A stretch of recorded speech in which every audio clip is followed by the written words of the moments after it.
Добър ден на всички приятели. Ето, че и водата в град Дулово излезна.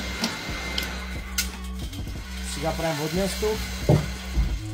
След това отиваме в село Черник. Още сме в областта. Тук има много хубава вода излезна. Продължаваме да копаем в област Силистра.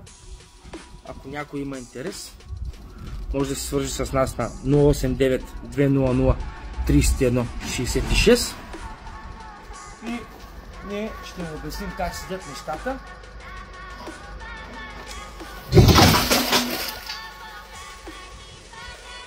Благодарим на всички, желаем ви лек ден и успешен!